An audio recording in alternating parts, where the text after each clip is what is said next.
Selamat malam Bapak Ibu yang ada di rumah.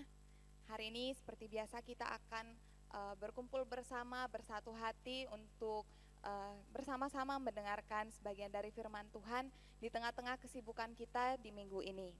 Untuk itu saya mengundang Bapak Ibu untuk mempersiapkan hati kita.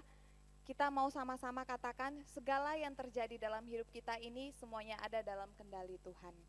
Kita nyanyikan waktu Tuhan bukan waktu kita.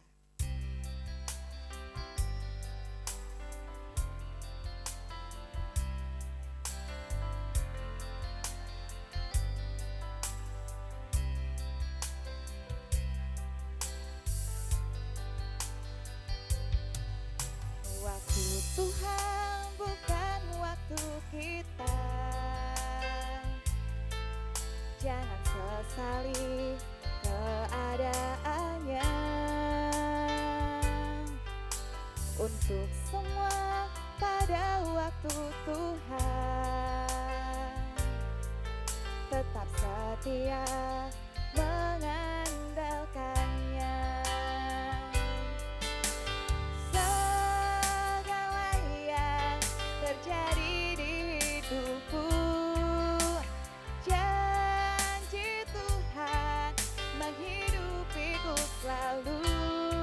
Ku yakin, percaya ada waktunya Tuhan, semua akan indah pada waktunya.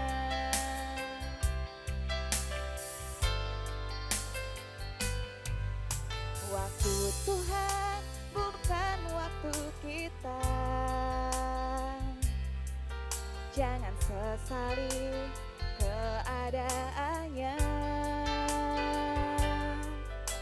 Untuk semua pada waktu Tuhan, tetap setia mengandalkannya.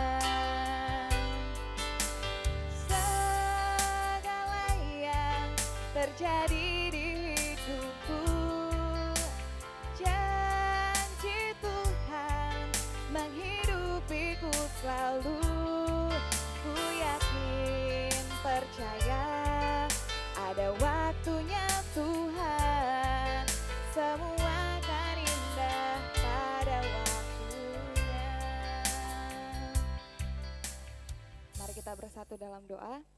Terima kasih Tuhan buat berkat-Mu Tuhan yang selalu berada dalam kehidupan kami Tuhan. Bahkan di tengah-tengah kesibukan kami di hari ini Tuhan, Engkau masih memberikan kami kerinduan untuk mau mendengarkan firman-Mu Tuhan. Ajar kami Bapa untuk memiliki hati yang mau dengan tulus ikhlas selalu merindukan kebenaran akan firman-Mu Tuhan, sehingga dalam setiap kehidupan kami juga Bapa, kami bisa mengandalkan Engkau Tuhan dalam setiap kehidupan kami, baik itu di kala susah maupun senang kami.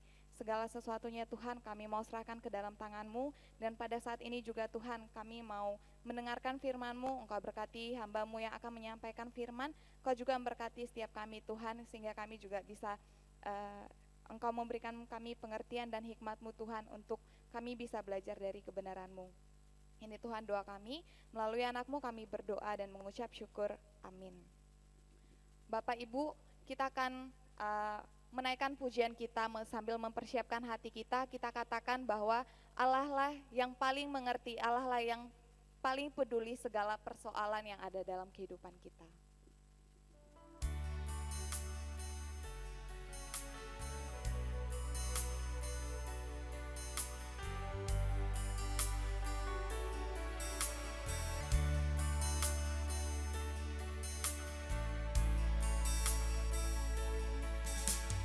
Banyak perkara yang tak dapat ku mengerti. Mengapakah harus terjadi di dalam kehidupan ini? Satu perkara yang ku simpan dalam hati, tiada sesuatu kan terjadi tanpa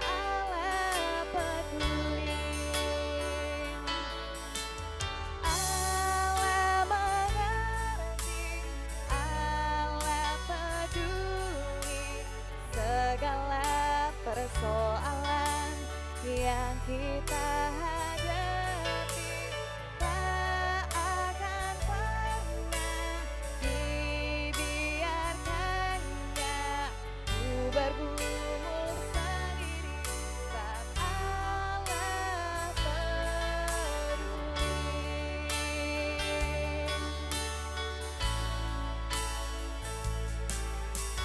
Allah mengerti, Allah peduli segala persoalan yang kita hadapi tak akan pernah dibiarkannya ku bergumul sendiri sebab Allah peduli. Ku bergumul sendiri sebab Allah peduli.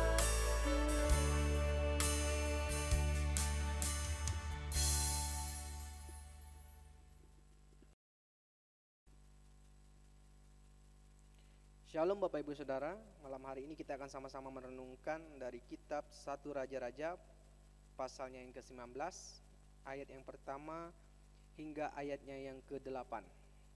Namun saya akan membacakan ayat pertama hingga ayat yang ke-4 saja. Elia ke Gunung Horeb. Ketika Ahab memberitahukan kepada Izabel segala yang dilakukan Elia dan perihal Elia membunuh semua nabi itu dengan pedang, maka Izabel menyuruh seorang suruhan mengatakan kepada Elia, beginilah kiranya para Allah menghukum aku bahkan lebih lagi daripada itu, jika besok kira-kira pada waktu ini aku tidak membuat nyawamu sama seperti nyawa salah seorang dari mereka itu. Maka takutlah ia, lalu bangkit dan pergi menyelamatkan nyawanya. Dan setelah sampai di Betsheba yang termasuk wilayah Yehuda, ia meninggalkan bujangnya di sana. Tetapi ia sendiri masuk ke padang gurun sehari perjalanan jauhnya, lalu duduk di bawah sebuah pohon arar. Kemudian ia ingin mati, katanya, cukuplah itu, sekarang ya Tuhan, ambillah nyawaku, sebab aku ini tidak lebih baik daripada nenek moyangku. Pasal 19 ini merupakan lanjutan dari kisah dari Nabi Elia yang di pasalnya yang ke-18 mengalahkan nabi-nabi Baal dengan pertolongan Allah. Nabi-nabi Baal ini merupakan nabi yang diangkat oleh Izabel, istri dari Raja Ahab. Ketika dia mendengar bahwa ternyata nabi-nabinya sudah dikalahkan dan dibunuh oleh Elia, maka ia sangat marah. Oleh sebab itu di ayat yang kedua dikatakan di sana bahwa Izabel menyuruh seseorang untuk memberitahukan kepada Elia bahwa besok di waktu yang sama ia akan membunuh Elia. Hal itu membuat Elia menjadi sangat takut dan akhirnya dia melarikan diri. Elia yang sebelumnya gagah perkasa mengalahkan para nabi-nabi Baal, pada akhirnya takut dengan ancaman dari Izabel. Kalau kita pikir-pikir kan, ngapain sih Elia takut? Toh sebelumnya dia udah mengalahkan para nabi-nabi Baal dengan pertolongan Allah lagi, gitu. Tapi malah sebaliknya, Elia menjadi takut dengan ancaman dari Izabel. Bapak Ibu Saudara, kita harus tahu bahwa Nabi Elia sudah lelah dan sudah capek dengan apa yang sudah terjadi sebelumnya, dengan pertempuran sebelumnya. Dia lelah secara fisik dan lelah secara mental juga.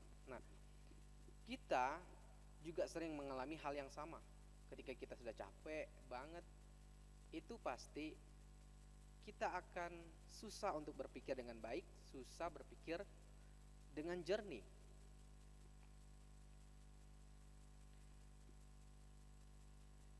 Dan inilah yang terjadi kepada Nabi Elia. Sampai-sampai dia bilang, udah deh Tuhan, biar saya mati. Karena dia sudah merasa putus asa dengan kondisi yang dia hadapi saat itu.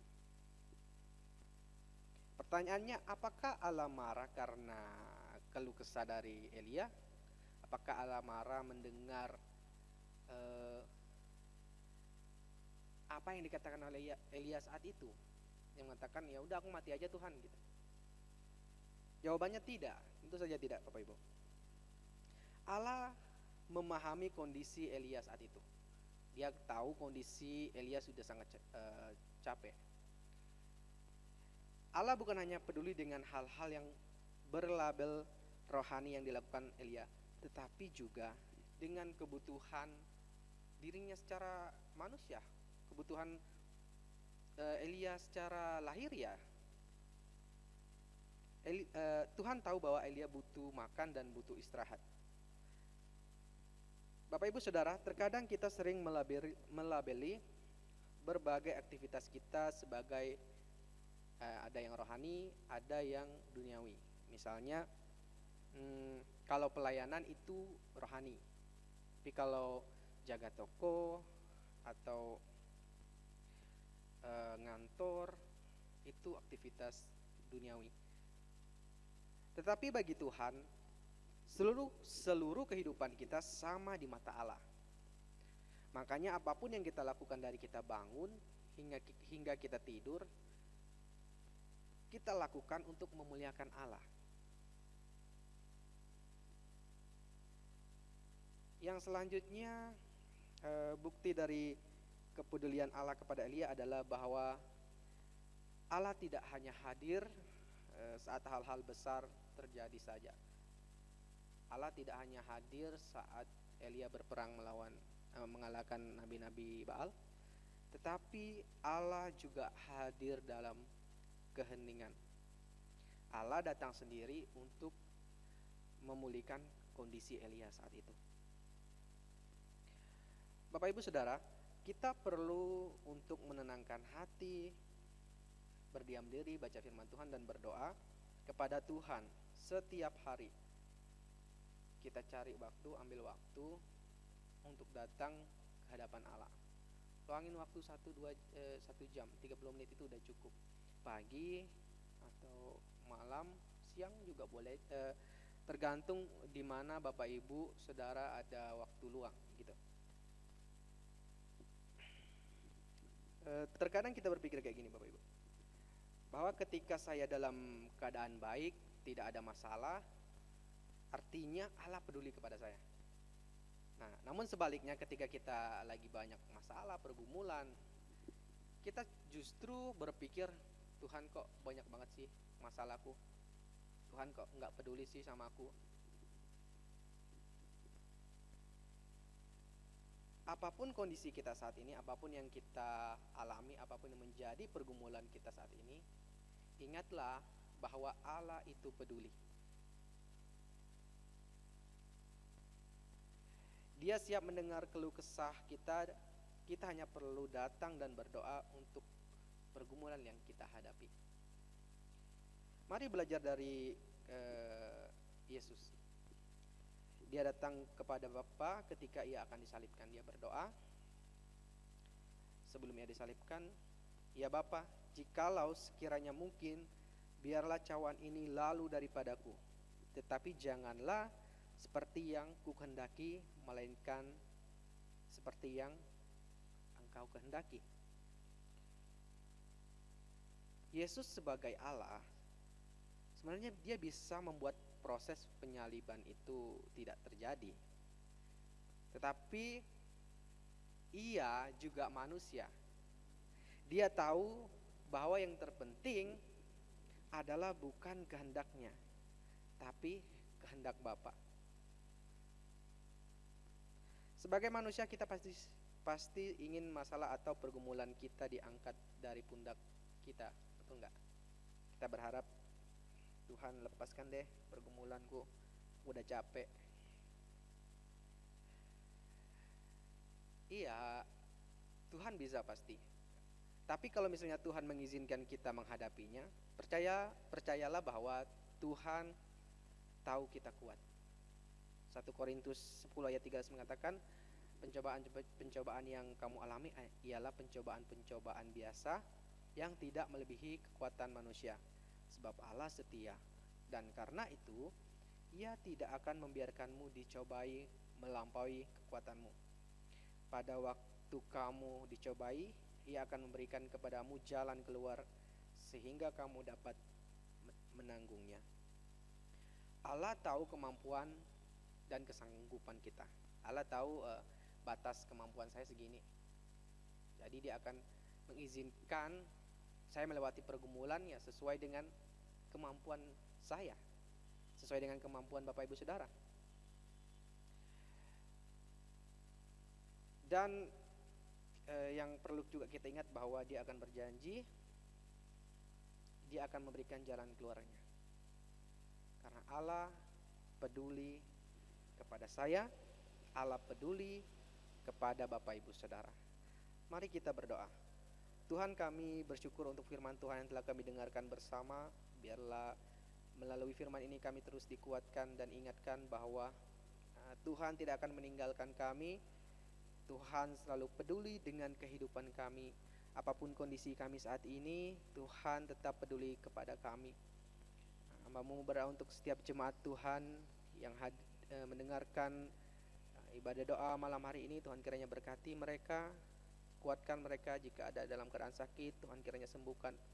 Jika ada yang datang dengan pergumulan hidup, Tuhan kiranya buka jalan. Tuhan, terima kasih Tuhan, terima kasih Yesus. Kami menyerahkan doa-doa kami ke dalam tangan-Mu. Tuhan kiranya berkati. Di dalam nama Tuhan Yesus kami berdoa. Amin.